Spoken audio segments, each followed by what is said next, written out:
It's the day before the day. We'll preview the Spuds and Edina playing for the state championship. You'll hear from Kevin Feeney. Plus, it's Win and You're In Grand Forks between South Dakota State and UND. A busy Thursday Hot Mic starts now. Hot Mic with Dom Izzo. Really? Really, Dom? No. I like what Dom's doing. Okay. Dom Izzo. Jeez, come on, Dom. What do you think I am, a magician? Yeah, I'm fired up, Dom. What else could I say? Absolutely. It was great to get on the field, and then Dom came up to me, and I'm trying to walk away from me. I just wanted to enjoy myself out there. Hot Mic. Great job. There's got to be some kind of intelligent question about something. Izzo. Coach Dom Izzo, WDAY in Fargo, North Dakota. Can you give me a layup or something? Hot Mic. Presented by Northwestern Mutual. That program is second to none. On the networks of WDAY. You know, if it's not about sports, I find it very hard to concentrate. Here's Dom Izzo. Dom Izzo. Good Thursday morning. Welcome to the, boy, we're busy today edition of Hot Mic on WDAY. We're not even on Extra. We're on WDAY Plus today. Inforum.com. Hello, everybody. It's in South Dakota. You got us on TV on KSFL and KNBN. We're preempted here locally because the state volleyball tournament is officially underway from Bismarck. That is taking over WDAY Extra this morning. There's our guy, Sammy G, ready to rock and roll, and the exhibit court going as well. So WDAY Extra and WDAY 2 this morning will be your home for everything volleyball, and we'll give you the full breakdown of where you can find the games if you're looking for a specific matchup as we roll on this morning. It's a bit convoluted because this is the first year of 3 classes, but we believe we've got it mastered television-wise as best we can. If you want to watch Class B, that's on WDAY 2 all day today. So if you're looking for that, that's where you can find the Class B games, and they're starting as of now. Division AA is starting at 11. That's going to be here on Extra. Right when we're done, those matches will begin. And then the new middle class, the Class A, is going to alternate between Extra, which is on now, and WDAY 2. They're going to ping-pong back and forth there throughout the rest of the day. It's a lot. I'm going to hopefully, there's no shade in our guy Matt Hopper, but get maybe a more compressed graphic for next year just so we can lay out the games, because this is a whole lot to take in because it's got tomorrow and Saturday, and we don't want to get into that. But just for today, it's Extra and WDAY 2. And if you want to stream it, everything's there. It is easy peasy on your phone, tablet. You can have each match, dial it up, bam, and find it there. So we'll give you the full breakdown on that coming up later on in our program. Lots to get to today. I mentioned we're the day before the day. Excitement is at a fever pitch, I can tell you, in Moorhead, Minnesota right now for what's to come tomorrow. The fact that I've gotten into full-on arguments about the game in terms of the importance of it if they win and the hockey relevance of this tells you that it's at a fever pitch. We'll have the head coach of the Spuds. We have had Kevin on every week since the first Edina game, and they've won every game. So, of course, we're going to keep that streak running. Later this morning, he'll join us. The Spuds are leaving. They're going the day of. They'll go tomorrow morning, head down to U.S. Bank Stadium for the matchup with the Hornets. We'll preview that coming up later on in the show. Jory Collins will be with us. It's Thursday. Bison women have a big one tomorrow night with Tulane. We'll chat about that coming up later on in the program as well. Also, the next to last, the penultimate bracketology is out. I put it out yesterday. You can check it out at Inforum.com. We'll have our last one, our selection show, will be on Saturday night with Kolpak and I doing some sort of ridiculous intro like he's done. I posted that video yesterday. Over the last 13 years we've done this, which is crazy. We've got another one coming up Saturday night. But this is the one I have going into Saturday. Obviously, results will affect that. Then I'll put our last one out. Will come out, I'd say, about noon with other obligations I have. I'd hope by 8:30 on Saturday evening it'll be out for people to digest with the actual selection show at 11 a.m. on Sunday morning. So we'll get to that coming up later on in the show as well. But let's rock and roll. We'll start with some hoops from last night. The Bison men will wrap it up their 4-game non-conference homestand last night with the University of Jamestown in town. Of course, the Bison had a great win on Monday night over Southern Illinois. Now dropping down in the division to play a Jamestown team that's on its way up, as we know, to the NSIC. No one gave the Jimmies the memo. They were supposed to be roadkill last night because they played great. They made 9 3-pointers in the first half. There's a couple of them there. In fact, they went on a 9-0 run to take the lead. Travion Carson hits a 3 here to give the Bison a 4-point advantage. But again, Jamestown kept making shots. Owen Heckner, the Fargo kid, drains one.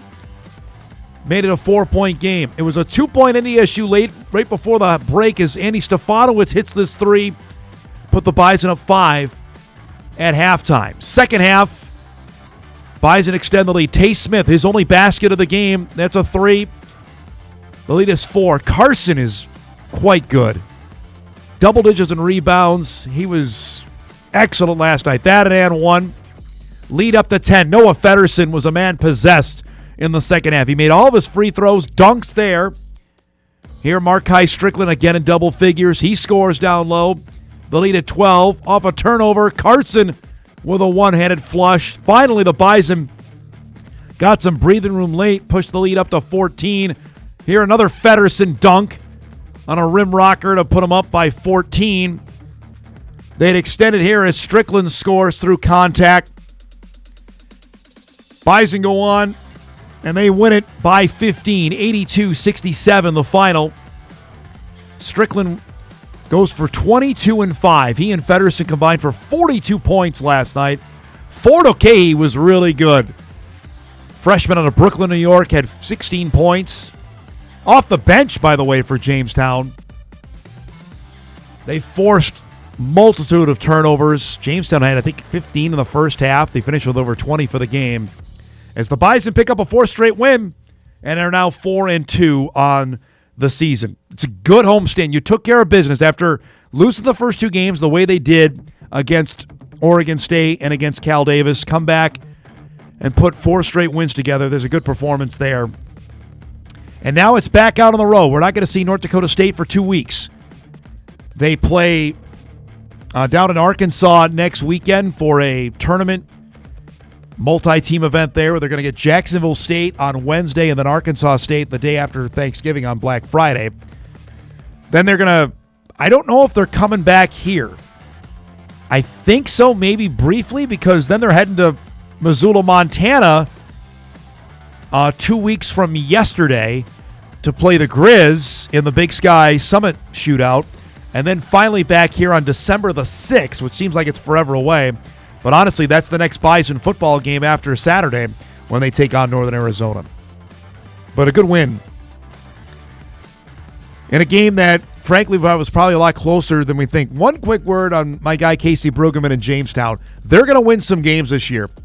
I know they're going into the ultra-tough, ultra-competitive NSIC. They have their conference opener on Tuesday with Northern. We'll get Casey on the show as the season gets rolling because they're going to win some ball games out there. Congrats to both squads there as the Bison pick up a win. I'm obligated only to show the Wolves highlights because they won last night. If they lost, we'd certainly show it as well to a Washington team that came in with 1 win on the season. The main objective for Minnesota last night was to make sure Washington left with 1 win on the season. First off, what are the Wizards wearing? What is that? What is that, by the way? Dante alley-oop to Ant for the throwdown. Worthy of a replay. That was impressive.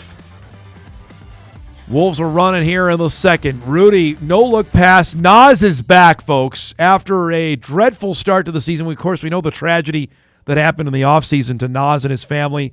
He's making shots. There drains the 3, which we've gotten so used to seeing. Gets open on the wing. Knocks down another one. Wolves go up by 27 at one point. Actually, Washington made this a game in the second. I don't know if the Wolves took their foot off the gas or what. Ant with a nice step through. Lead is up to 24 at that point.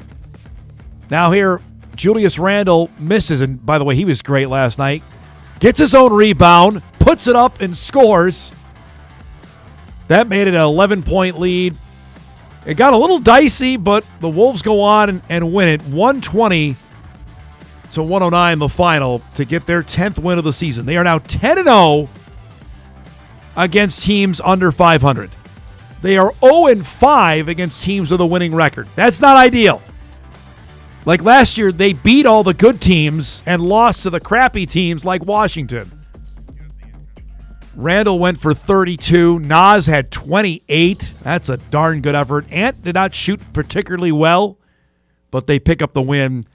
Their next game is on Friday. It's back in the NBA Cup on Friday night. I believe they have the Suns coming up on Friday. They're 2-0 in the in-season tournament so far. You got to basically win all your games if you want to advance to the next round. Apparently, we have the jersey solution to what the Wizards were wearing last night. What was that? What were they doing? So apparently that's their City Connects for the year. Oh, okay. And it's also an alternate from 06 to 09. Oh. Back when they I have wore like no recollection of those. the ugly gold brown Yeah, that's color. not good. That's not yeah, good. just looking that up. All right, I appreciate that. You might want to write this down to fully understand what I'm going to dive into here, because anytime there's sports TV news, I'm a nerd for it. We're going to share it on the show, but it affects our viewers for those that are baseball fans, because finally the long-awaited MLB TV contracts were announced yesterday. And now let's give a quick refresher, because you'll remember ESPN opted out of its deal with MLB. That happened in April or May. Manfred got PO'd at the worldwide leader. They started talking smack about one another. Eventually they came back around. But Sunday Night Baseball is donezo on ESPN. Something that's been around since I've been a kid is not going to be the case in 2026.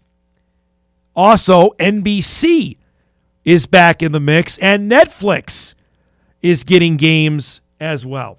So we'll go network by network to try and piece this through. Let's start first with NBC.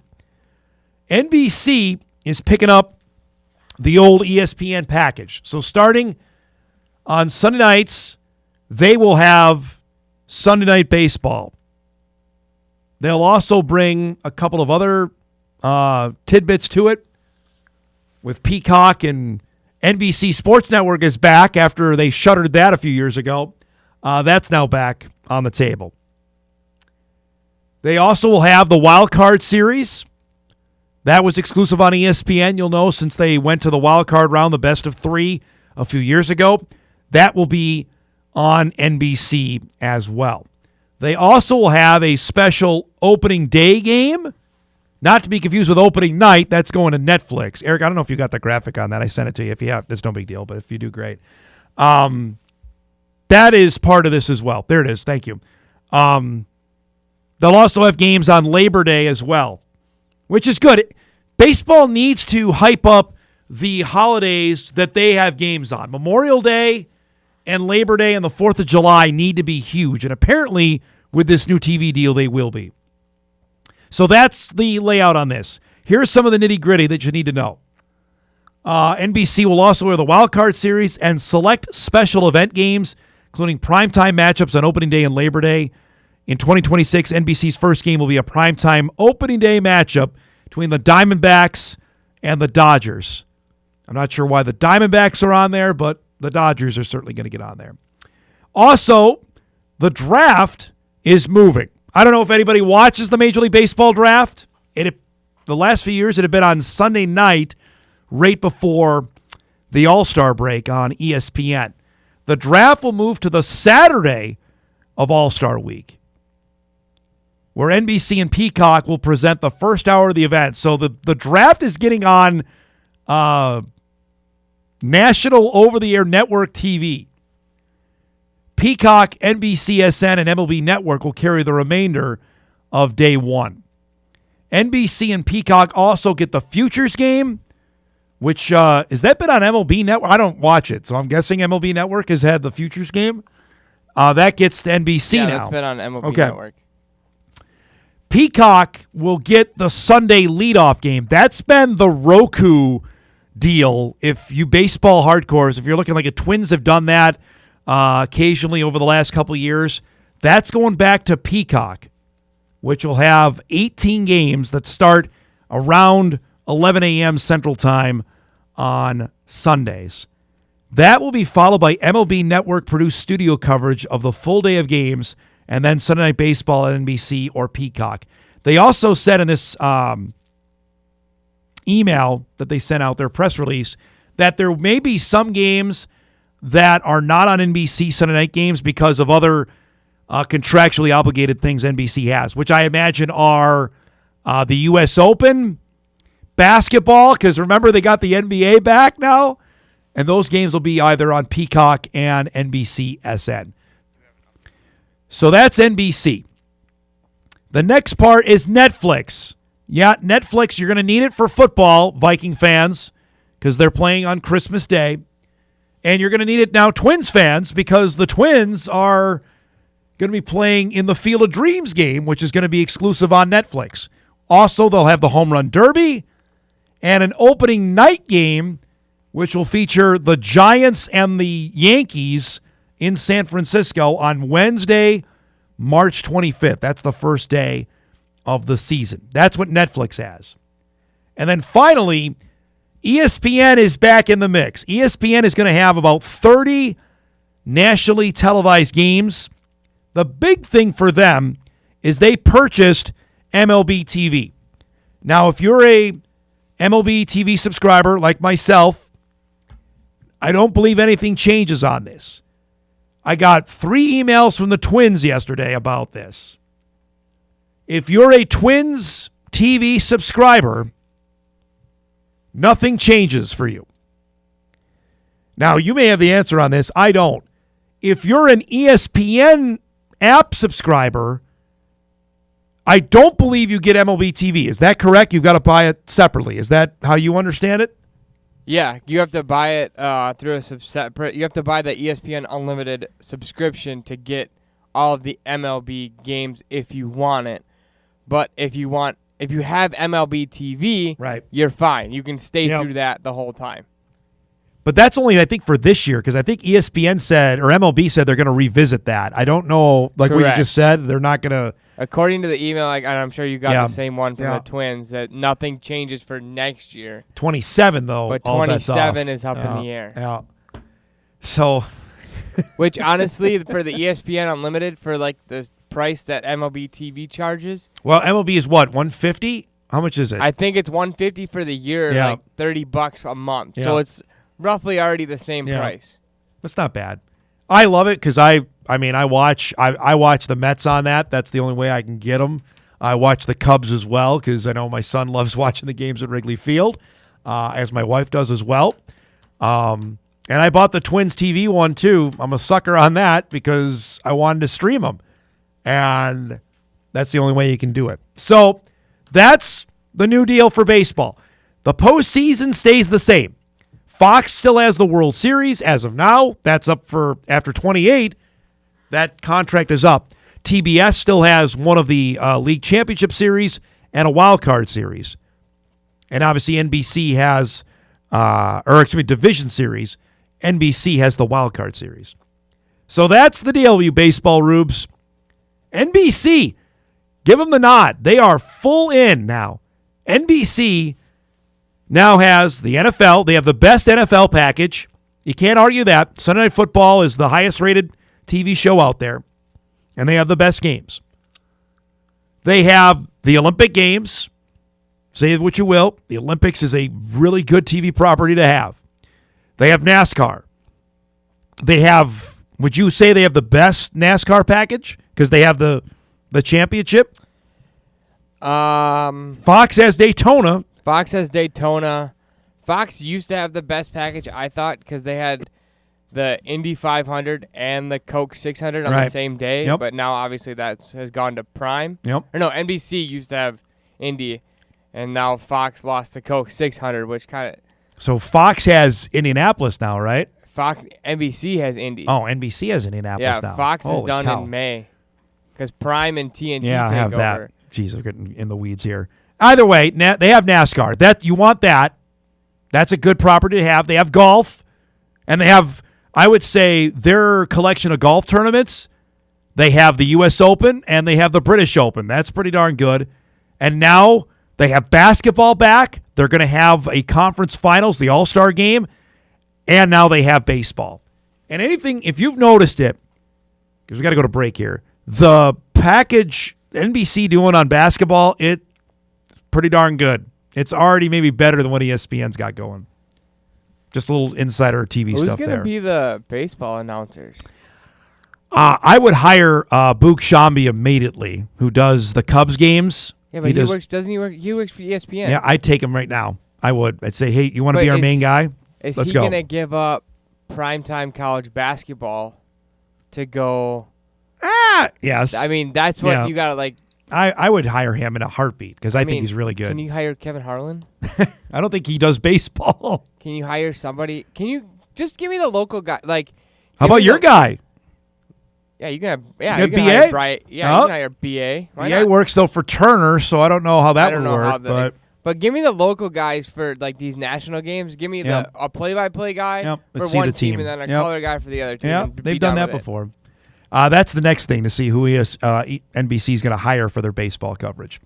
Could bring Costas back, I guess, if they want it. We got a packed show coming up for you here on this Thursday morning. Our guest lineup is brought to you by Northwestern Mutual. 9:35, our guy Hunter Pinke back with us. I haven't talked to him in a little bit. Get ready for the big one in Grand Forks on Saturday. UND and South Dakota State winning in for whoever takes that one. We'll preview that coming up at 9:35. Kevin Feeney, as I mentioned, back with us at 10 o'clock. Little game they have tomorrow night against Edina. We'll look back at the first matchup and ahead to the game tomorrow night. And at 10:35, Jory Collins will join us, North Dakota State women's basketball head coach, as the Bison get ready for Tulane tomorrow night inside the Shack. We'll preview that coming up to wrap up the show. That and a heck of a lot more here on a busy Thursday morning. We are just getting started. We'll take our first break. We come back. We'll update you what's going on out in volleyball and a look at the first bracketology right before Selection Sunday. That's coming up when we come back.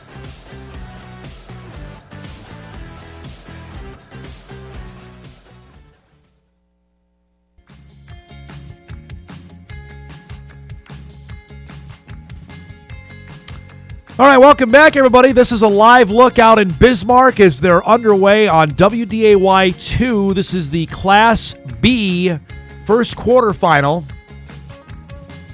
That's between Surrey and Medina Pingree Buchanan. So if you're looking for this, that's on the main floor on WDAY 2 right now. On Extra, where we normally are, we're preempted today. That's the other floor.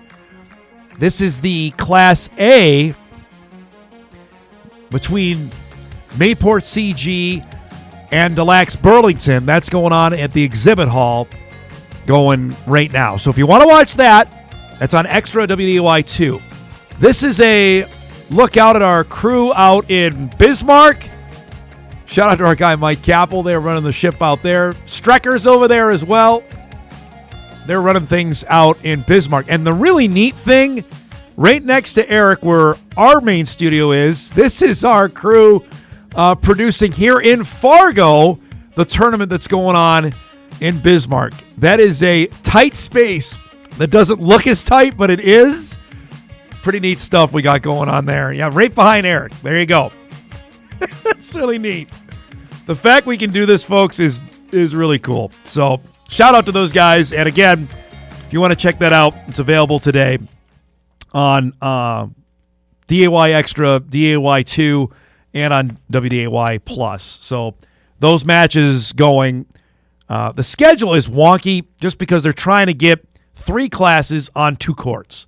So after the first match that's on the exhibit hall, there's no Division A matches until 1 o'clock. Then they play at 1 and 3 and 7. It gets more mainstream tomorrow because tomorrow they're just going to go, bam, from 9 to 7 tomorrow morning with the semifinals, I believe, for B at 9 and 11, then A at 1 and 3, and then double A at 5 and 7, if I remember correctly. So that's the lineup coming up tomorrow. All right, that's what's going on volleyball. Now, I don't have a ton of time for this, so we might save it for a little bit later in the show. But just to give you, if you missed it, I put out yesterday my last bracketology before Selection Sunday. And we'll do one, as we mentioned, Saturday night. Now, this is what I think the committee will do. This isn't what I would do. This is what I think the committee will do. With the Bison as a no-brainer at 1, I believe Montana State is going to win the football game on Saturday in the Brawl of the Wild. To have the Cats at 2, I would not put Lehigh at 3. I think the committee will, because they'll be 12-0. Barring an upset that they lose to Lafayette. I have Tarleton at 4. I have them ahead of Montana at 5. I think Tarleton at 11-1 with an FBS win is better than Montana at 11-1 with one less Division I win. I think if the Grizz lose, I do not see them going to 3. I don't think the committee would do that. At 6, I have Tennessee Tech, who is going to be 11-1. Their only loss is going to be to Kentucky, an FBS team, obviously, out of the SEC. 7, I've got Mercer there. The Bears are going to be 11-1. Their only loss is to Presbyterian, or 10-1, excuse me. Remember, they had a game that didn't happen against Davis. And then the Harvard Crimson, unbeaten at 10-0, as long as they beat Yale tomorrow, or Saturday, excuse me, in the game, will get the 8th seed. Now, more importantly, for the other Valley teams, and we'll spend a little bit more time on this later in the show, I think Illinois State has a chance at a top 8. I do. I've got Illinois State at 10. They'd be 9-3 if they beat SIU. And second place and a win over USD, who would share second place with them. I have the Coyotes seated 12. I have UND seated 14. I do not think Youngstown State gets seeded because here's how I do this, right? UND is the head-to-head on Youngstown, so you got to seed UND ahead of them, in my mind, right? Now, and South Dakota has the head-to-head on UND, so the Coyotes have got to be ahead of the Fighting Hawks under that rationale. For the Bison, that would mean a matchup with either UC Davis or Southeastern Louisiana. If they were to win that, play the winner of either Monmouth or Harvard. And if you win that, is USD make a run, or is it the Grizz or Tarleton in the semifinals? As a number 1 seed, you need to be rewarded for that. You don't get punished by putting multiple teams from your league in the same bracket. I would not do that. I don't know if the committee's going to do that, but that's a whole other argument. But that's how I foresee it happening. That all depends on results Saturday. You do not see South Dakota State in this bracket. I do not have the Jackrabbits in if they lose the game. I don't believe they're going to win the game coming up on Saturday. And that's a perfect segue. When we come back, Hunter Pinke will join us to preview that game up in Grand Forks. It's Win It In. That's coming up when we come back.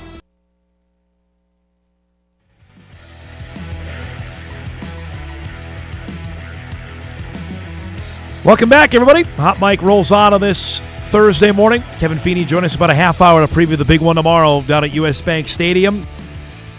Just a long line of big ones going on this weekend because Saturday in Grand Forks will be maybe the biggest game of the Valley season on Saturday afternoon. University of North Dakota will host South Dakota State. It's a win-it-in game. And if the Fighting Hawks do not win, then they got to sweat out, which is a awful thing at 7-5. If the Jackrabbits lose, they're not in the tournament. That's as simple as it gets. It's great to have our guy Hunter Pinke back with us, former UND football player. His appearances are joined each and every week by Northwestern Mutual as he joins us here on this Thursday morning. I know you remember this, of that awful feeling of waiting around. You know, you guys made it in 2019. You got in, but describe what that is when you take it out of your hands and you put it in the committee's hands. What is that like as a football player? Well, there's a nervous room of players, that's for sure. Of like, man, I don't know if we played our last game of the year, or are we going to get another chance? And really, man, you make it into the playoffs. There's the hope of well, we could go on a run here. Mm-hmm. And so there's just everything's up in limbo. And man, it sure would make it a lot easier if UND could just beat the Jacks and have some security that if we win this game, man, I think we're in. Yeah, it's as simple as that. And obviously, you know of how well UND has played inside that building, that there's a certain advantage there.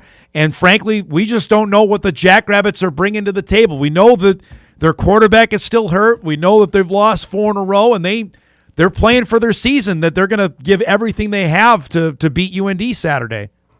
Well, I think Schmitty said it best in his presser. Yes, I don't know if it was yesterday or Monday, but he goes, the games with Dakota in them, they mean just a little bit more. You can kind of throw whatever expectation you have of, they're 10-point favorites. I think the line opened up as just throw that out the window. It's going to be a battle.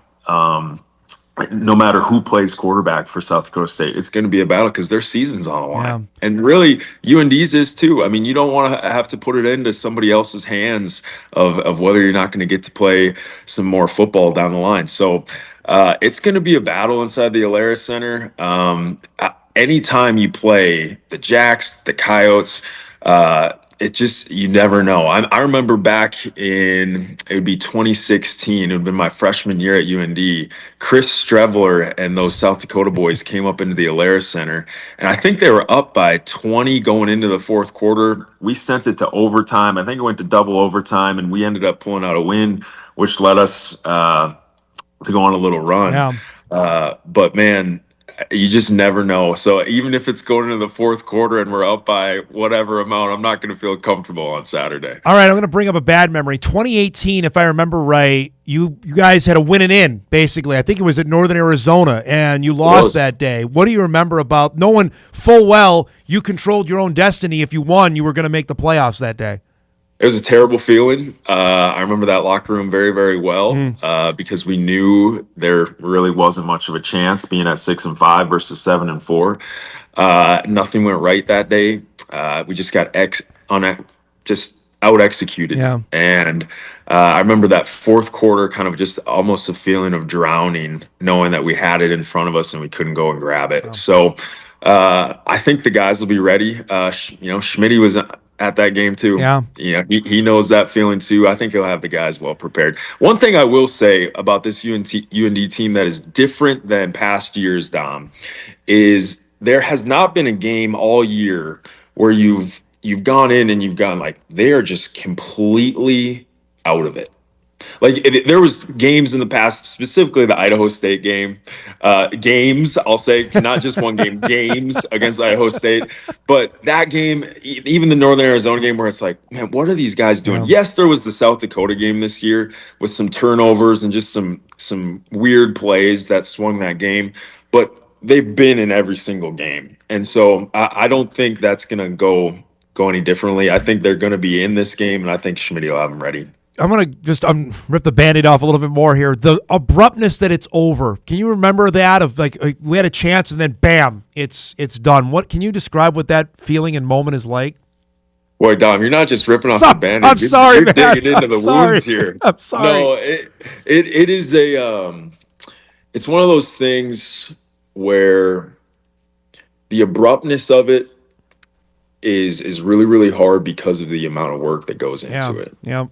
As these college athletes, you're putting in 30 to 40 hours into football alone every week. I mean, it's like a full-time job. But it's different than a job because you're doing really, really hard work, sweat equity. You're battling through pain.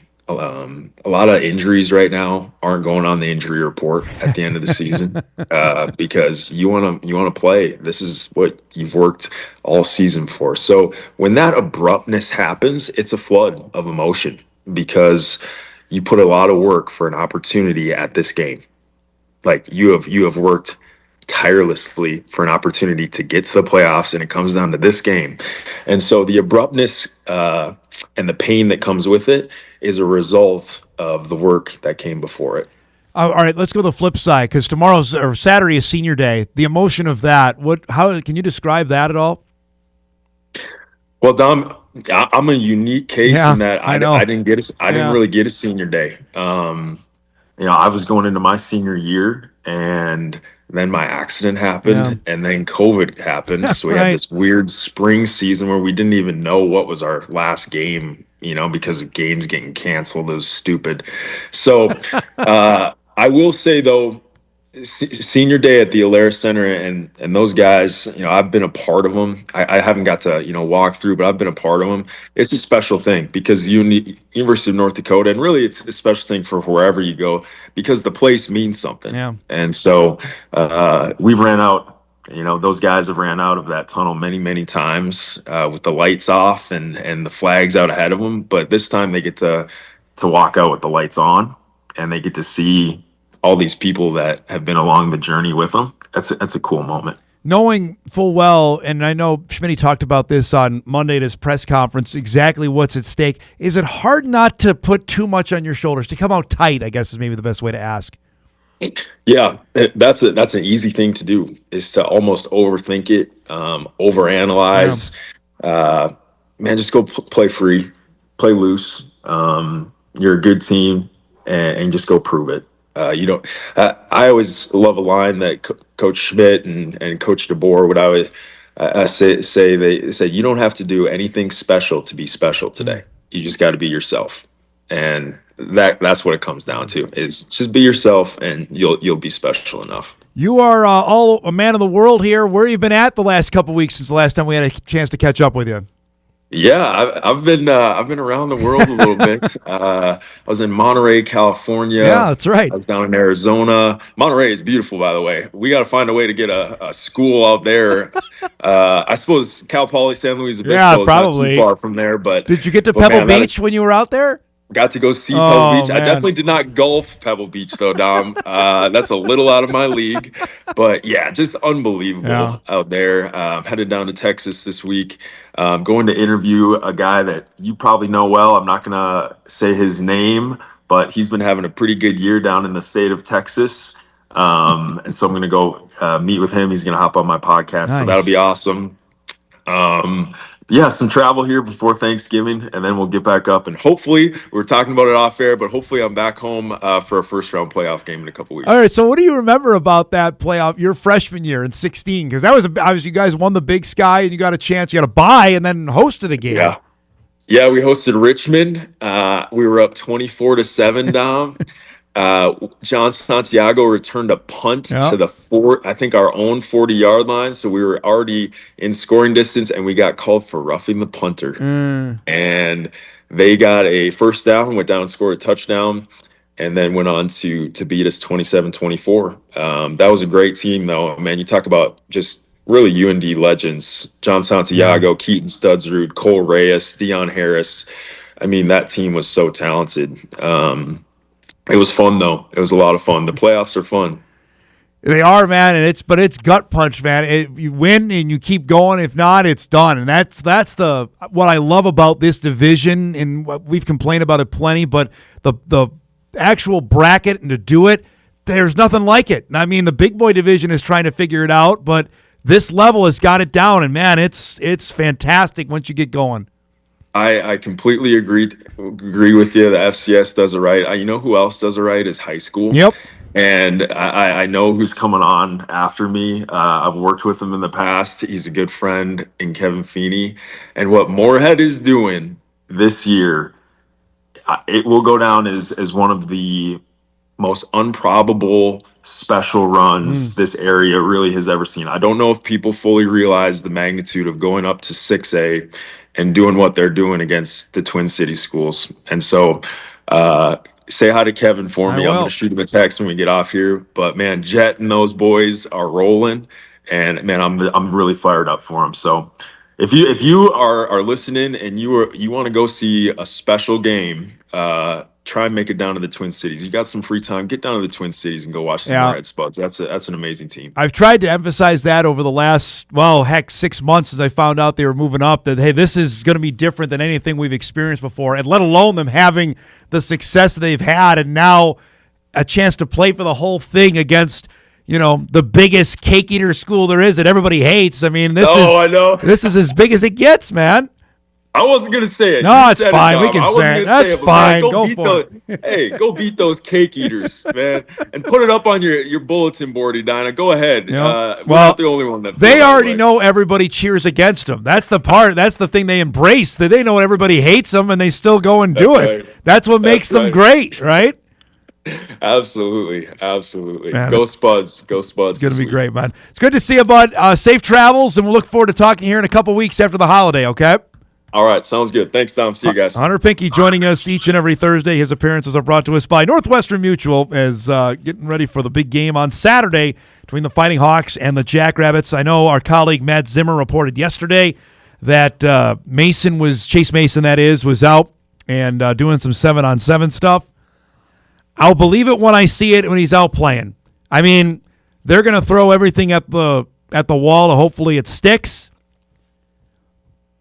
If what I was told, and I believe it was accurate, the injury he has, I still can't believe he would be back playing. But they have to have the game. So even him at 15%, if they think that's better than what Jack Henry can bring them, the freshman third-string quarterback, then I guess that's what they're going to have to do. But at this point, if they think somehow he can come in and then they win a first-round game and then have to play one of those top eights, and maybe it's NDSU, that I don't see that result going any different than the first time. That's just me. All right, let's break. We come back. We'll wrap up our first hour. We'll give you an update of what's going on at State Volleyball. As Hunter mentioned, we got Kevin Feeney coming up in hour 2 to get us ready for the Spuds and Edina. Back on Hot Mic right after this.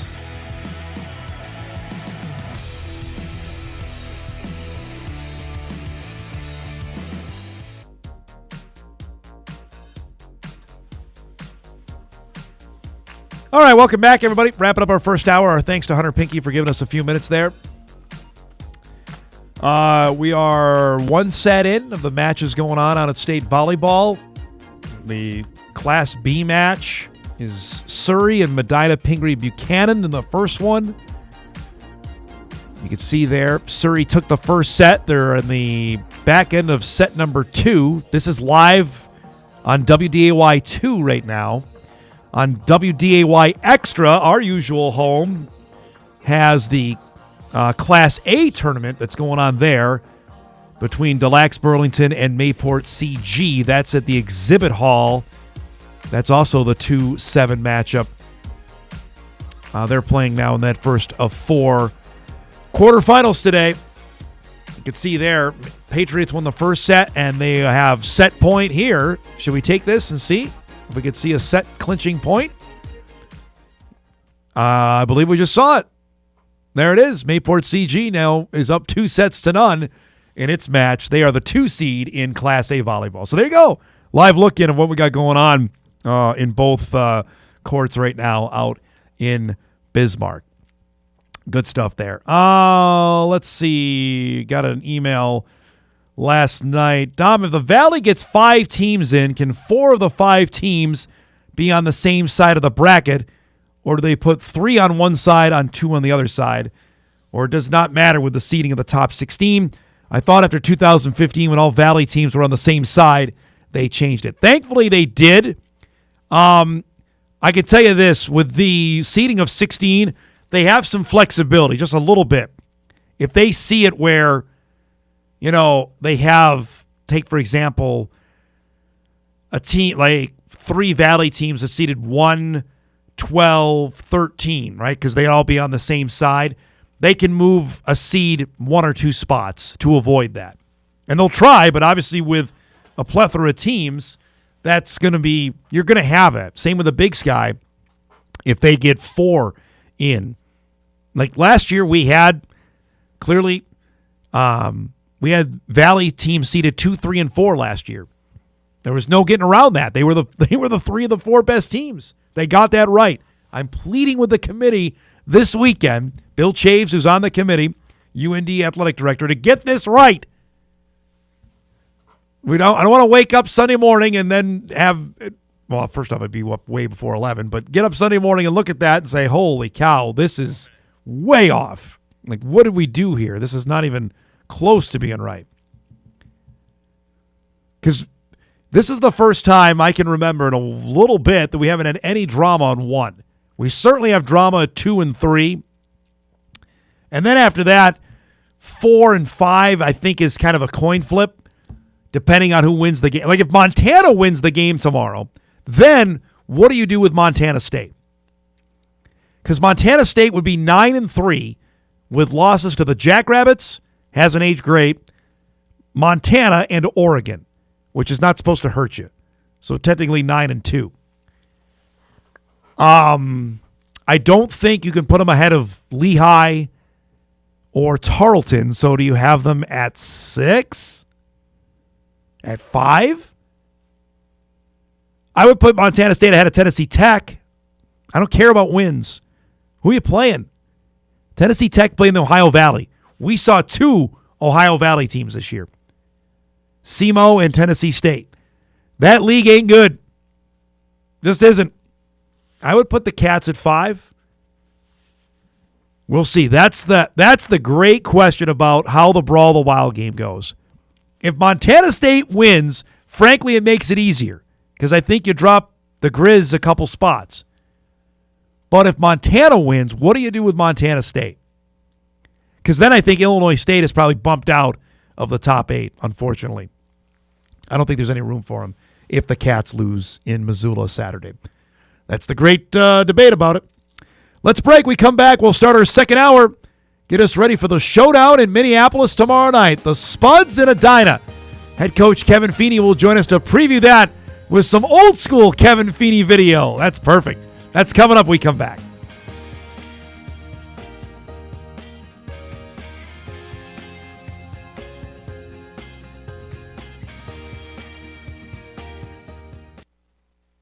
This is Hot Mike. Hot Mike. On the networks of WDAY. Here's Dom Izzo. Welcome back, everybody. Hour 2 ready to rock and roll here on this Thursday morning. We'll get you an update at state volleyball going out on in Bismarck. We got 2 courts going at the same time on the opening day of a busy day of about 10 hours of volleyball going on Extra and WDAY2. Jory Collins will join us in the second half hour of our show here this morning. That's ready for the Bison game tomorrow night with Tulane. Sources have indicated there's another game going on tomorrow night down in Minneapolis at U.S. Bank Stadium. Just found out. The 6A state championship game between Edina and Moorhead is head coach Kevin Feeney joins us. We've done this every week since the first Edina game. That seemed to work out, so I thought we better keep this rolling then. Hey, I appreciate that. Yeah, a ton. Yes. Let's keep this thing rolling one more time. All right. I don't care about the game on Friday, tomorrow night.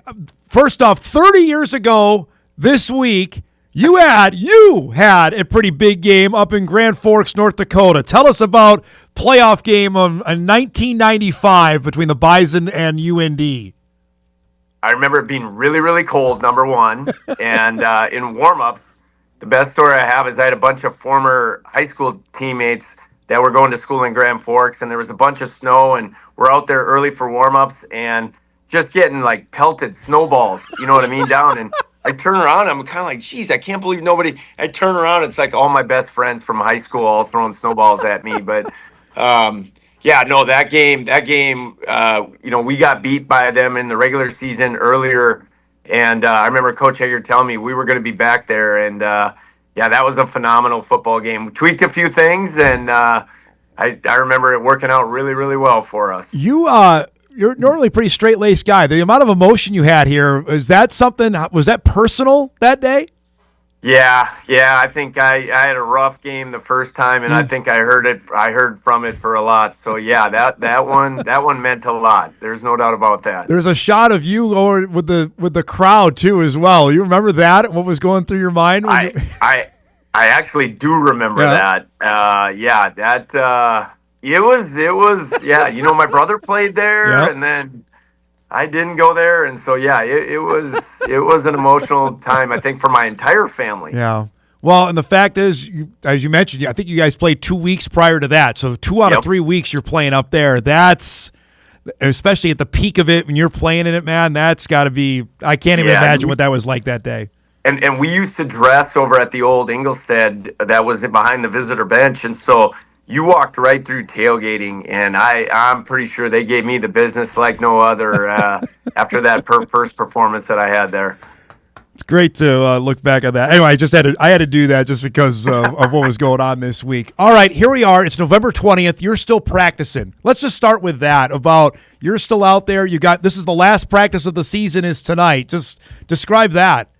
We talked about that as a team. I've been blessed and fortunate to be a part of some handful of championship teams. And I said, guys, you don't understand how special it is to know that this is your last week of practice. And yesterday, we call our mental Mondays, work days are Tuesday, Wednesdays, and then Thursdays are flow and go days for us. And so it was kind of stated numerous times, like, this is the last work day for these seniors. And, you don't get to do that. I mean, you don't get to pick when it's over. And so like this is super special that our seniors are going to get this opportunity to kind of have their last practice today. And then we pack it up and go. Our slogan all year has been, let's earn, or all playoffs, has been earn 48 more minutes. And you know what? We're just trying to say, let's just find a way for one more. I have a feeling that the bandwagon has slowly grown now to where it's swollen. Like, after the end of the regular season, you beat Edina, which I want to talk about in a second. Like, all right, well, let's see what happens. And then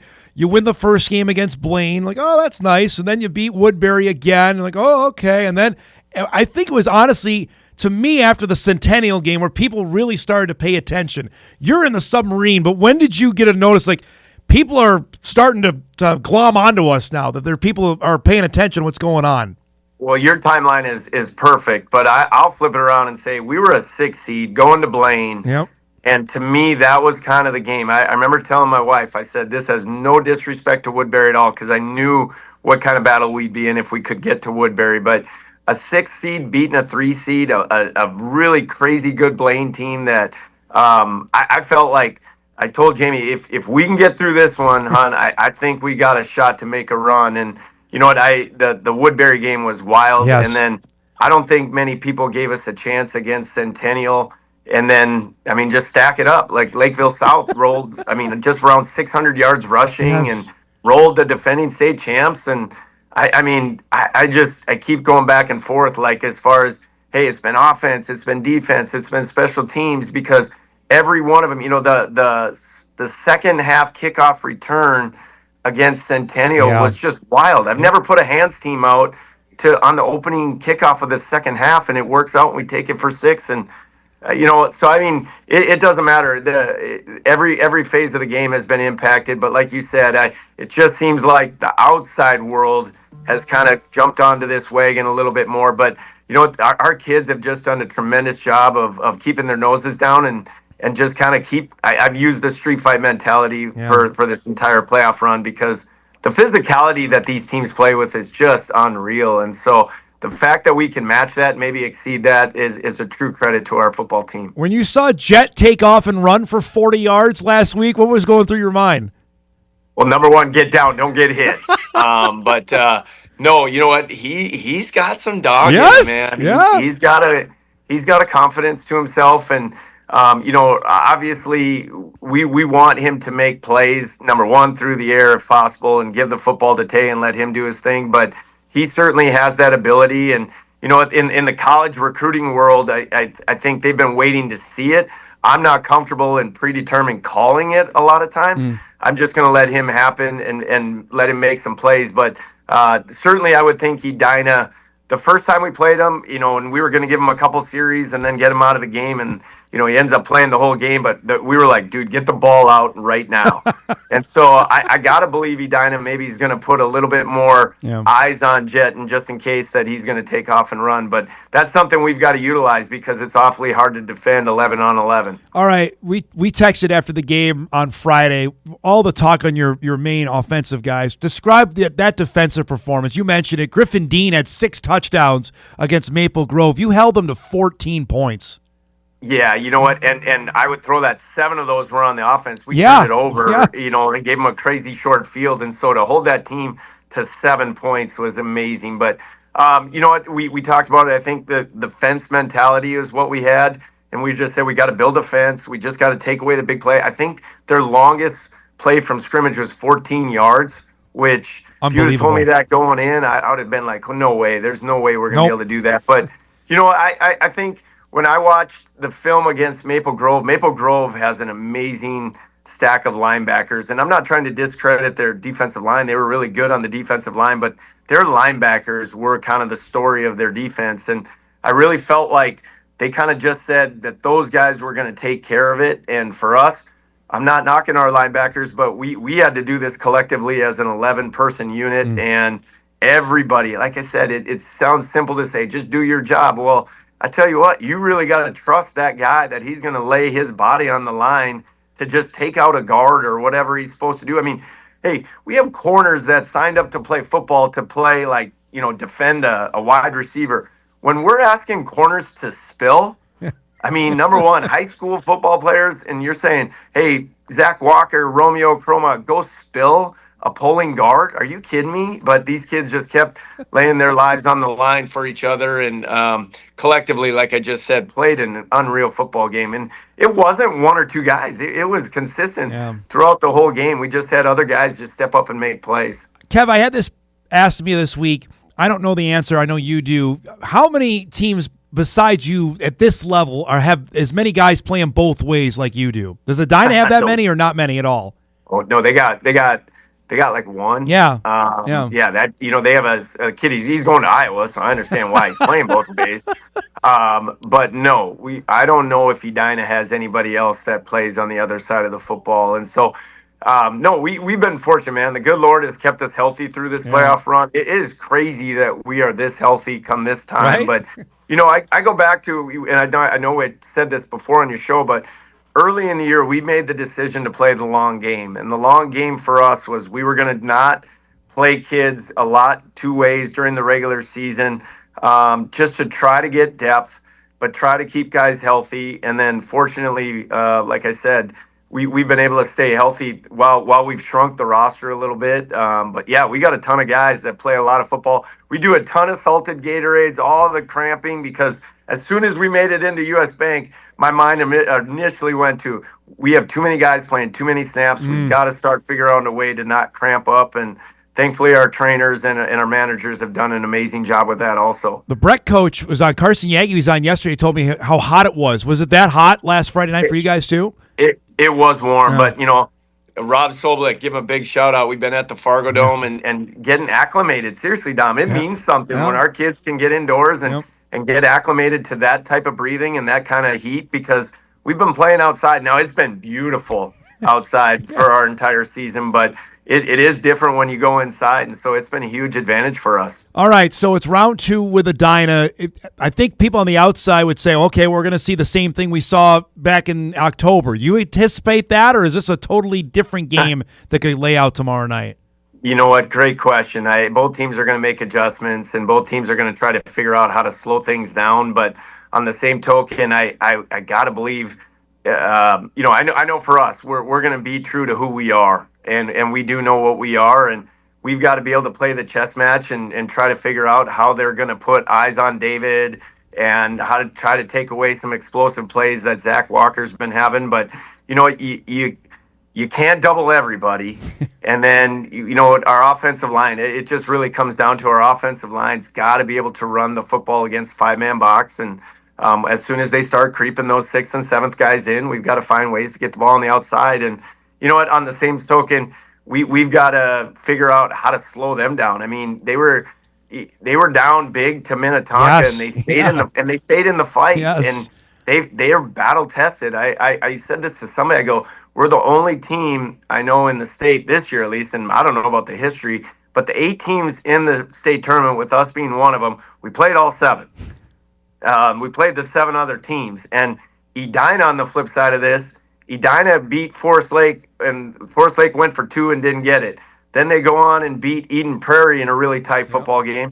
And then they're down 28-7 and come back and beat Minnetonka in the semifinals. So, both teams, the resiliency and the mindset of winning is really there. And so it's going to be a great game. Here's the only person, you are the only person who can maybe answer this question. Mason West or Anders Lee? Who is the better football player?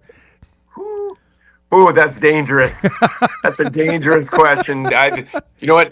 Kim Nelson's spread offense was a lot more run heavy with Anders Lee. And so we struggled really to tackle Anders Lee. And we had never seen the spread like that. Yeah. when I was at Fargo South. And so, but Mason West, man, 6'6", 235. And when he can make all the throws on the field, and when he decides to take off and run. Yep, that's a great point. Yep. We had guys like trying to grab him and tackle him. Yep. That's not even remote. So I'm staying out of that conversation because you're talking about two elite level guys. But you know what? They've got some great pieces around him, and we've got to figure out a way to like not let that scoreboard on that Edina side light up too much. You mentioned this off the top. You have played, you have coached in a lot of big ones. Where does this one rank? And will you take a minute just for the kickoff tomorrow night to let this sink in of what's happened this year? Yeah, I definitely will. And I encourage our kids. I said it last week when we were at US Bank, and I'm going to say it again, fellas. This is going to be a memory that lasts for a lifetime, and you have to take it in and appreciate it. Hopefully they're doing that during like the national anthem or the handshake. Yeah. But I know once the kickoff happens, it was a regular football game last week, and it will be again. But yeah, this one's going to be a special one, no doubt about it. Just the storylines behind this game and the adversity we went through. I mean, like I say, the Lord works in mysterious ways, man, because if you would have said this was the script a year ago when it was kind of being said that we were maybe going to be 6A and how this thing played out and the injuries and the adversity and the schedule that we played, I tell you what, it's all worked out, and his plan's a lot better than mine. What you've got a sense here, we had guys from the 87 team were in here. I mean, I know you're coaching a football game tomorrow night, worried about that, but you get a sense of, Moorhead is the biggest small town I know, of how people have rallied around this. Heck, school's getting out early tomorrow, of how big a deal this potentially could be tomorrow night. Well, you hit it right there. I mean, a 6A school that's letting out school early. Yeah. I mean, come on. I get it in all these small towns, but that just shows the community support that we have. And we had a send-off last week that was incredible over at the middle school, and it made our kids just giddy. And so, I mean, just everything wrapped around this has just been amazing for all facets. And so I'm just super excited for our fans. And that 87 team, there's some legends on there. I mean, Dan Kosich starts right there, but those players, Rick Eisens, I had the opportunity to coach with Rick on our staff and coach his son. And, I know how much that title meant for this community. And so just the opportunity to compete for one again here. And I know they're doing a huge get-together before the game, and my family's probably going to go attend that. But I know one thing that we've got a ton of support, and our kids feel it. I know that they feel it. And like I said, they understand what we're all playing for, and it's much more than just each other. It's for this entire region. What's the either most random or out of the blue text you've got from somebody this week? Maybe you haven't heard from in a while. Is there one that comes to mind? Yeah, man, there's been a ton. Honestly, there's been a ton, and that's what's so special. And I get asked this question, like, what was the coolest thing last week? And this is a goofy story, but in the tunnel, they're extremely detailed as far as where you need to be and what time you need to be and how you're going to enter the field and leave the field and all this kind of stuff. And we're the visiting team, which we've been every week. It feels like forever. So they walk us, or we come out of the locker room, and the other team's locker room is right behind us. Okay. And so, like I'm saying, we're like 20 yards apart, and we're standing there, and both teams, and it's kind of like this amp up, and then you walk to the edge of the tunnel at 2 minutes on the game clock, and 2 minutes can last 10 minutes as far as real time goes.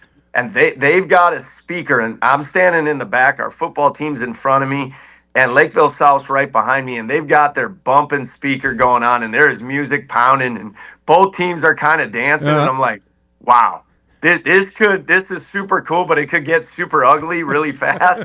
I'm shocked we're doing this, but I tell you what, the intensity and the emotion in that pregame tunnel was like, holy smokes, let's go. Yeah.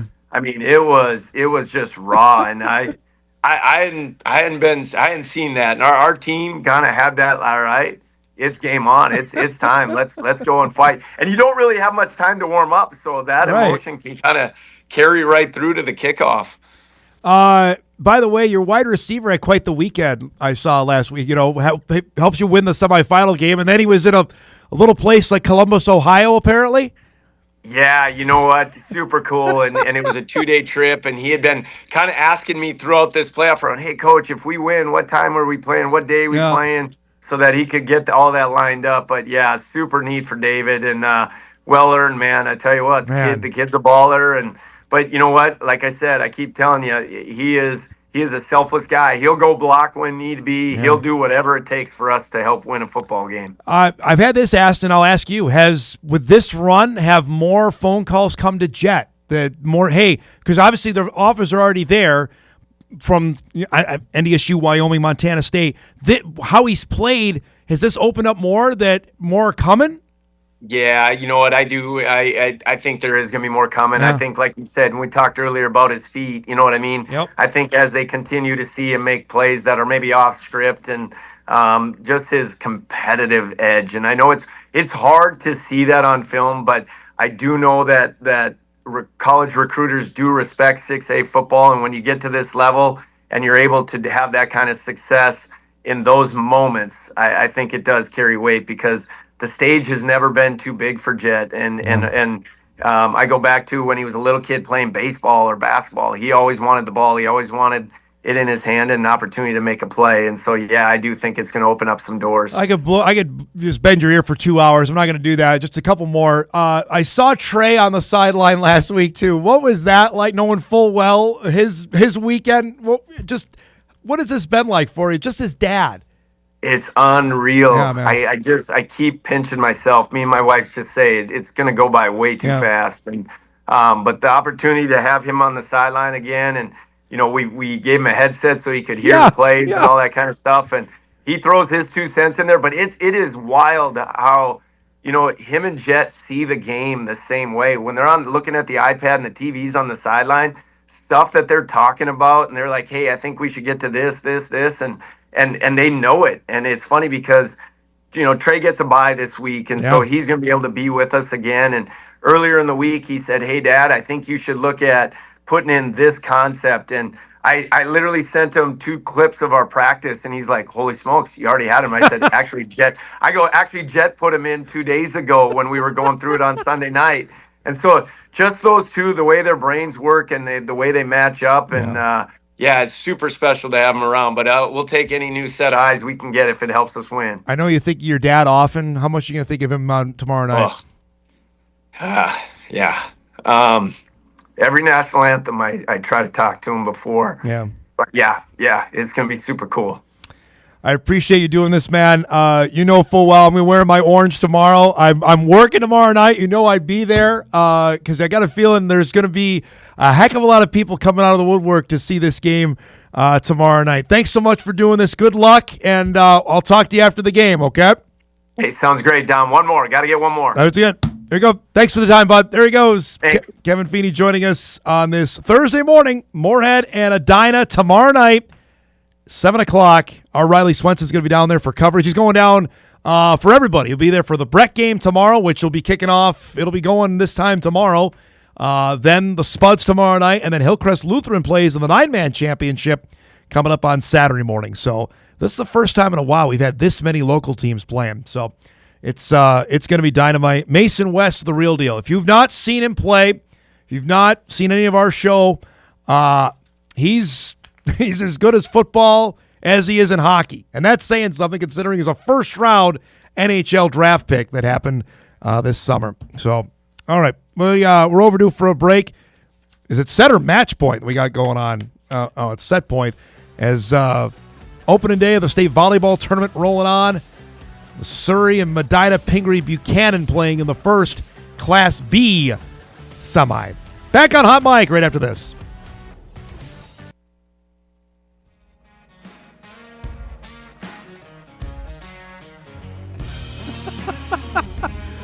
I saw it on our news today, but it's not Quick Trip, correct? What opened today? Quick Star? Is that what I understood? Yeah, it's Quick Star. So what's that? It's the same thing, but because of the one with the Q is in North Dakota. You can't use that one. So they're going Quick Star in like South Dakota, Iowa. But it's the same thing you're telling me? Same exact thing, same exact food. I've been pining for this. Where is this at? I don't even know the location. 25th Street by over by like KFGO. Okay. All right. And there's more coming. There's one on 45th. I knew you know, so. And there's one over by kind of like that opening on off of 29, over by Thunder Road, like that 2994 interchange. Okay. Yeah. There's one coming over there. All right. Yeah, I've been pining for this for 9 years, and it's about time we get some. Well, you've already been to the ones in Moorhead, right? I've been over there. I've not been to the one that's on the way south side by my house. I've been to the one by Menards and the one by Corwin. Yeah, that's the. I have not been two. to the Dilworth one yet. There's one in Dilworth too. Yeah, there's one in Dilworth. My God! Over by like there was 7 coming to the area. Holy cow! Believe me, it's the best gas station you'll ever go to. Every other gas station might as well just go out of business because Quick Trip is the best. So here's the thing: can we get Eric's camera sponsored by Quick Trip? Now that would be the ultimate, something right? with Quick Trip every day, I eat. Anyway, every Wednesday they have a spot. They have a deal for lunch. There like we go. 79 items. All right, we'll get our salespeople. That's me in on it. We'll see if we can make that happen. Real quick, we got to go to break as Jory's coming up here in a second. We've already had a couple emails on this, and we'll get it out, and I'll have Maddie post this tomorrow for people looking for the game, even though it's on a competitor. The Spuds and Breck, that game, the game's tomorrow out of the Prep Bowl.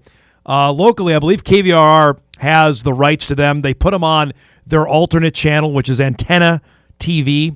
If you've seen state basketball or state hockey, that's where you'll find football tomorrow. I believe it's channel 595 on Midco.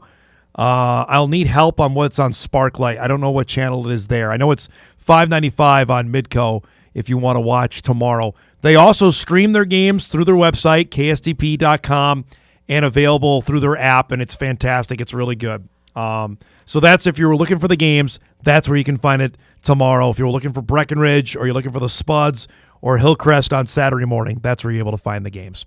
Going to be dynamite to see what happens. All right, let's get back on track here. We'll break. We come back. Jory Collins will join us, Bison women's basketball head coach, to get us ready for a big one tomorrow night at the Shack as they take on Tulane. That's coming up when we come back.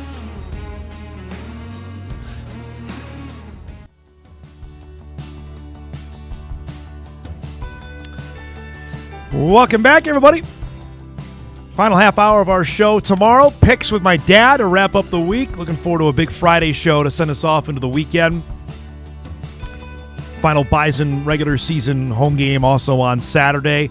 It's part of a crazy weekend. We got you ready for the Spuds game tomorrow night. Also tomorrow night, Biggie at the Shack. North Dakota State women's basketball back home with another really good mid-major opponent. The Tulane Green Wave are coming into town out of the American Athletic Conference. Again, this is one of the top 6 basketball leagues in the country, and they got a team coming to Fargo. It's Thursday at 10:30, which means Jory Collins joins us, head coach of the Bison women, to preview that, chat about the game coming up tomorrow night and the game on Sunday. These are the kind of games, I was talking with Dave about this on Tuesday's show with the Southern Illinois game. You just embrace them because I know how hard it is for you guys to get any of these kind of teams to come here. Oh my gosh, Don, we're in the middle of trying to schedule for next year now with Denver out, and you got to get 2 more teams potentially. It's a crapshoot, man. I'm grateful to have this one, another one like this in our own building tomorrow night, and we'll take any of them that we can get. I can tell you that. I know we were talking about this Monday. We showed the highlights of the Nebraska game. I know you're not into moral victories whatsoever. How do you describe how your team played Sunday in Sioux Falls? Yeah, I was extremely proud of our mindset. I thought our competitive spirit was on a 10 out of 10. I thought we showed up not intimidated at all by a Big Ten team and went out there and went right at them. So there's some things there that super proud of them. Thought we played physical, thought we played tough against bigger, stronger athletes. The basketball part of it, we had too many turnovers, didn't make enough shots, didn't execute a couple things very well that kept us from really making it a 1 or 2 possession game at the end of the game. And that's where we're at as a team right now. Mm-hmm. There's things I love about us. We've gone into them with the right mindset. We just got to clean up some things, and we got to get the ball going in the hole a little bit. But in general, I loved how we showed up on Sunday to compete. Avery Coonan, I thought, and you and I were talking off air, I thought she was the best player on the floor. I'm just going to say, 26-9 against a Big Ten team that's big time stuff. Yeah, it was just a terrific performance, and I challenged her the day before, Dom. I said, hey, you need to go out tomorrow and you need to try to be the best player on the floor against a team that has, four bigs that are good players, that are battling in the Big Ten against that kind of size. And on that particular day, they had some players have some good games too, but I thought on that particular day that Avery was the best player in the game. I know 3-point shooting hasn't come around yet, 3 of 16 on Sunday. Is that simple a confidence thing once it goes in? I know Dave experienced that with his team, that it's going to start happening. Yeah, there's really nothing else you can do about it. If you got good shooters, and they're not going in for a few days, it's really nothing. You get in there, you get some shots up, you try to find your rhythm. You see the next one go in, and then all of a sudden the lid's off. But, it's kept us from, it kept Gonzaga a little bit in front of us, our inability to make some shots. Yeah. We ran some action against Nebraska. We thought we were going to get some next pass corner threes, and we got 6 of them, and we went 0 for 6 in them. And you're like, man, God, when those start to go, things are going to open up tremendously for us. We feel like we got a great inside presence. We feel like we're playing well in transition, and Riz and Jossie are putting pressure on the rim. We just got to get those in between execution style threes and early threes to drop, and our scoring will blow up a little bit. Your opponents have been all over the place. You played a non-Division I, you played a high mid-major, you played a Big Ten team, and then you played another mid-major. Is it hard to put your arms around it because you've played such 4 different opponents? Yeah, a little bit. That's why I'm not overly, evaluating all our stats right now and our analytics and things. We've had some different opponents. You go into the Nebraska game and they've been blowing everybody out by a gazillion. And if you looked at, before they played us, I think they were averaging 87 and giving up 40-something, and the games were over by the first media. And we went into that game with, hey, first 3 minutes, we need to be in the game. When we go to the first media timeout, it needs to be a 1-possession game or tied. And I was super proud of our team for doing that. And this is, they played Oral Roberts last night and we're up, 35 in the first half. And that's what they've been doing to people. And you just have to weather that storm against a team like that. And then you feel like, okay, now we're in a back and forth basketball game. Gonzaga had some high level players and played well that particular game. Again, another game we didn't shoot it very good. UNI is probably down a little bit, just a lot of new players filling in there, and we played great defensively in that game, and then haven't been able to duplicate that yet. Is that because you're playing Gonzaga? Well, you're playing, so we just need a little more data here before we really start making any decisions on what adjustments we really need to make, going forward. You've had basically the week off. Describe what this week has been like in the gym and maybe getting a little rest as well. How have you handled that this week? Yeah, we did. We came back on Monday and got a lift in and got on the court and we played our starters a ton of minutes in the game against Nebraska. So we kind of used Monday as a day for our second 5 to get some more scrimmaging in against our scout team and get up and down and get some reps. We need a couple of those guys to continue to elevate and be able to give us something as we get going, because we're not going to be able to play people 35 minutes a game, when we get into conference play and those kind of things. So we utilized that. We took, Tuesday off again, and then the last 2 days here, yesterday and today, has all been Tulane prep for tomorrow night. Now, this is a matchup where you played them last year. Heck, this is one of those games last year where you led almost the whole way in the fourth quarter, and then they came back. How much is that? I know it doesn't gnaw. Maybe it does still gnaw at you still, but this is a game, hey, I can't wait to get them again, and now you got them at your place. Yeah, they're a good team. They're well coached, and what they do is super athletic. They got guards that can score it. They got a really good big. They rebound the crap out of the ball. They're really, really good in some of those areas. Last year, not to make an excuse, we were up early 23-8 in that game, and then went cold. That was a game where we played at Eastern Washington, I think, on a Saturday, and then got on a plane and flew to New Orleans. Didn't play until Tuesday.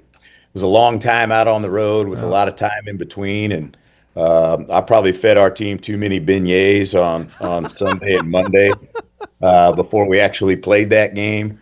And you could see on film when we went back and watched it, we stepped slow, just reacting super quick, and they made enough plays, down the stretch in the fourth quarter to beat us. But it was a competitive game. It was a really good game. They got some kids back from that team too. I'm happy we get to play them on our home floor this time. My next question, how many of that roster is back, though, of contributors? Is there a few or not as many as you? Yeah, they're good post players back. The Mabry girl's really solid player. The point guard, Kendall Sneed, was a freshman last year. I think was on the all-freshman team in that conference, and then is probably their best guard. They got the junior college player of the year, I believe, in their rotation, and then their backup big is back. And then they got a freshman that I think had 20 the other night against LSU. So they're talented. They're bringing people in, and really good league. And then, like I said, their coaching staff does a good job in being who they are. I was going to mention that league, Jory, when I introduced you. This is Power 6 league. I'd say it in college basketball. They don't like going on the road to play a mid-major like you guys. So this is a big challenge here tomorrow night. Yeah, and I credit them too for just being willing, to get to your area, and when you have aspirations of playing in the postseason, you never know who you're going to match up against, and any data you can get and experience you can gain in the non-conference to help you prepare for later in March, I think is a great way to look at it. Obviously, they feel the same, but I'm excited. Obviously, for us, it's great to be able to go to New Orleans. What a great city to have to go compete in. Some of the best food too, and that. Awesome. But for them to want to be able to come back and just see a different place, I hope it's cold as hell when they show up here tonight. That's what my wish is all the time when we have people come in from warm places is I hope it's really cold.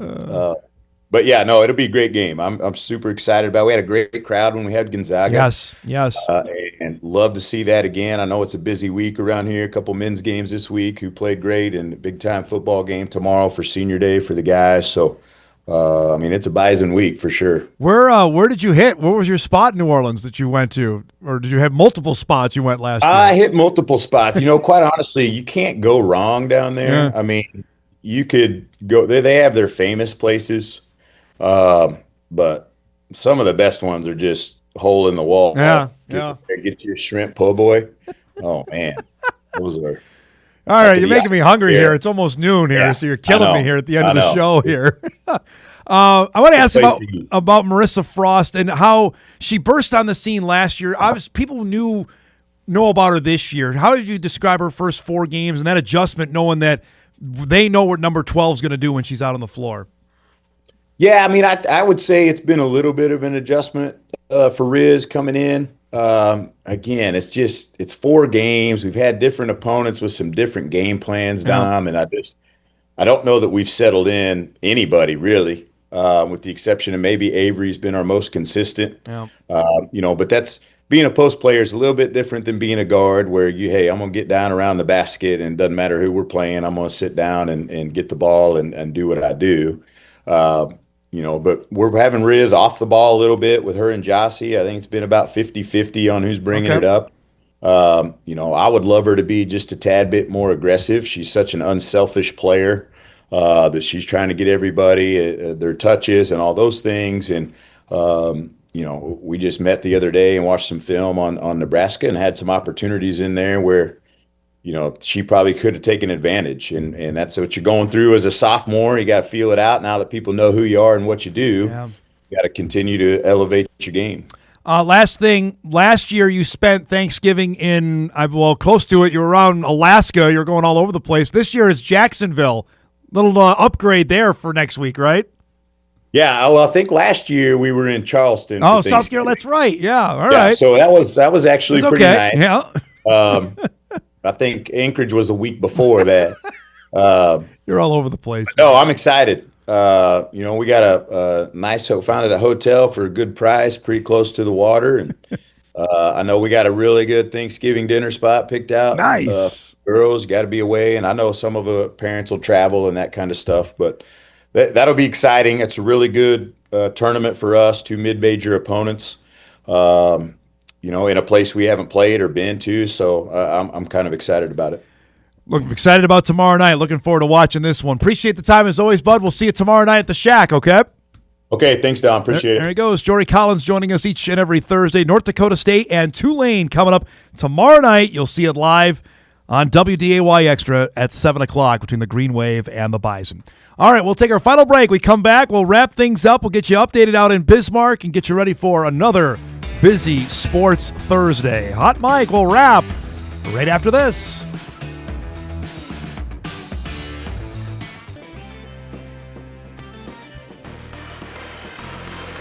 All right, wrapping things up here on a busy Thursday spectacular. Got to give a shout out here. I know we saw it earlier from our staff today. This is wild what we're doing. We're doing our show as per usual. Eric and Maddie are helping the ship there. And then right next to them, we have our other remote crew that is producing one of the courts at state volleyball right now. And then we have another crew that's actually out physically in Bismarck. That's our crew that's here doing one of the courts at downtown Fargo. We got that. That's our crew that's out in Bismarck. This is big-time stuff, folks. I'm just going to tell you that. I don't know any other stations our size that are doing what we're doing, and we're stretched to the absolute limit here because we've already done 2 basketball games this week. We got another one tomorrow. We got a football game coming up on Saturday, and on top of this with volleyball. So, yeah, we can brag. I'll spike the football for us. Nobody else will. I'll do it here this morning. 2 matches are in the books out in Bismarck. In the Class B, first match is over. Medina Pingree Buchanan beat Surrey, so they're moving on to the semifinals, and that'll be the first match out of the chute tomorrow at 9 a.m. The next match up is coming up here on Extra, I believe, for Class B, question mark, with Linton HMB and our Redeemers. That's coming up. Okay, Extra has Class AA coming up. So WDAY 2 will keep that with Linton HMB and our Redeemers. That's coming up here in just a few minutes. Then the AA tournament is about to begin. You saw that of a live look at the other hall. That's the exhibit hall with Bismarck Century, the 1 seed out of the West, against Horace, the 4 seed out of the East. So just be by your phone, tablet, or if you're looking for volleyball. I was going to look actually what our online numbers are because I'm sure they're doing pretty well for today for volleyball, and I hope for our show as well. But some pretty big stuff that's going on today. We're looking forward to see who moves on. And then tomorrow for the semifinals, all 6 matches will be available on WDAY 2. We're back on Extra tomorrow. Yeah, and we're doing pretty well there, so that's good to see. So we're back on Extra tomorrow to give you the update from that. Let's see. We went through bracketology today. I tried to explain the baseball stuff. I think we got almost everything in for the most part here. Let's check our emails before we get out of here. Yeah, I saw the video of Chase Mason working out. Tell me he's playing. That's all I got to know. If he plays in the game, does that change my prediction? No, it doesn't. It's beyond the quarterback, and that's the thing. I hope for our viewers that watch us routinely in South Dakota, it's beyond the QB issue. Does Mason help? Okay, but how effective is he? And second, he doesn't play defense. He doesn't make any tackles, and that's been the biggest issue with what the Jackrabbits have fallen into here over the last 4 weeks. And I think this is a different UND team. I do. I think they know full well they can take South Dakota State out and themselves likely lock up a home game next week. They're going to want to do that as best as possible. We'll see. All right, let's do some what to watch before we get out of here.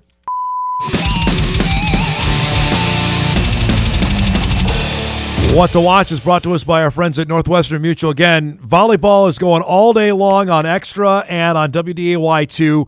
The second tier of matches beginning at the top of the hour. You can flip around. Everything is streamed as well on WDAY Plus, and we'll give you the full details tomorrow. We'll be on the air again at 9 a.m. with the semifinals. Those will be on WDAY too. All right, Week 12 of the NFL begins tonight. The Bills and the Texans, 7:15 on Amazon Prime.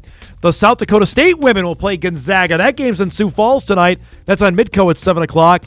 And some Sun Belt action tonight. Louisiana and Arkansas State, 6:30 on ESPN. Our thanks to Hunter Pinke, to Kevin Feeney, and to Jory Collins. If you missed any of the show, you can podcast it later today at Inforum.com. We'll see you back here tomorrow, everybody. Thanks so much for watching.